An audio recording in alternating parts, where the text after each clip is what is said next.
kwa hapa nimetarajia na nimengojea wakati kwa muda mrefu sana. Nitafuta hii nafasi mbaya sana. Napata nafasi kuongea ndugu zangu wazee. Karibu sana Mheshimiwa Daktari Fred Matiang'i.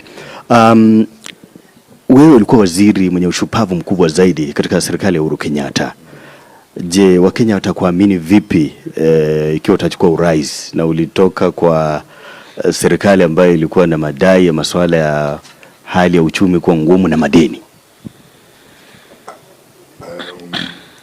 Kwanza kabisa namshukuru Mwenyezi Mungu kwa nafasi nilipata kuhudumu katika serikali iliyopita kama waziri katika nyadhifa mbalimbali, kwa sababu ni bila umesema hakika nilikuwa waziri mwenye ushawishi mkubwa kwa serikali, kwa sababu nilisimamia idara kubwa kwa serikali, idara ya elimu na idara ya usalama.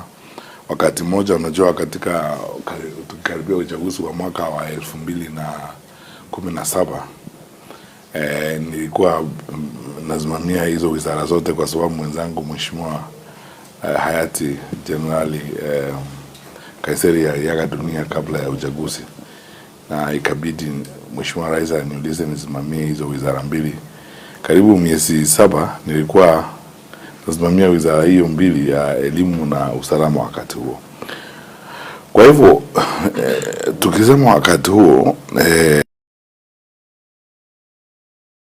najua kuuliza wakati huu ni kama mtu una apply kazi, unauliza upewe kazi, unatoa CV yako, na CV inaonyesha kazi ulifanya na vile ulifanya hiyo kazi na miradi ulitekeleza. Hiyo yote iko nje kule kwa raia, na raia wanajua ile kazi tulifanya wakati tulikuwa katika wizara ya elimu, kazi tumefanya katika wizara ya usalama. Kwa hivyo mimi naamini kwamba wananchi wakiangalia yale tunayoyapitia saa hii na shida ambazo tulizonazo nchi yetu ya Kenya, kusema tu ukweli, hata nisijipigie debe mimi mwenyewe, mimi ninaamini kwamba tulipata experience ya kutosha na uzoefu wa kutatua shida zilizoko katika sekta nyingi za nchi yetu ya Kenya. Mimi niko tayari na ninaamini wenzangu katika wakati huu tutakuwa pamoja, nitawadhihirishia wazi kwamba shida tulio nayo kama pande yetu ya Western Kenya ya sukari na vile wakulima wametosheka, mimi naona kama hiyo ni challenge kama ile challenge nilipata wakati nilienda katika wizara ya elimu. Na kama Wakenya kweli wanataka kuchallenge mtu ambaye anaweza kuleta mabadiliko katika sekta hiyo, na mabadiliko ya kudumu, wanipe hiyo nafasi. Sababu ile uchafu huko na ushenzi umefanyika katika hiyo maneno katika kilimo, kwanza kilimo ya sukari na mambo ambayo inaendelea huko, inahitaji mtu ambaye ako na resolute courage and focus, kama ile ni demonstrate wakati nilienda katika wizara ya elimu.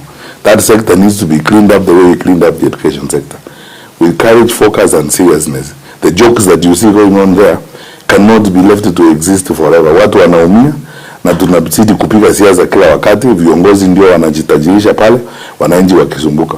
Mimi nataka kuwaomba wananchi wa Kenya, na nitawadhihirishia wazi hapa leo kwamba wananchi katika eneo la Western Kenya hii, uchaguzi ambao unakuja itakuwa kuchagua kati ya kuendelea kuwa watumwa, choice between continued slavery and choosing citizenship. Hatuwezi kuendelea vile tunaona ile maneno inaendelea pale Western Kenya. Lakini waziri Matiang'i, kuna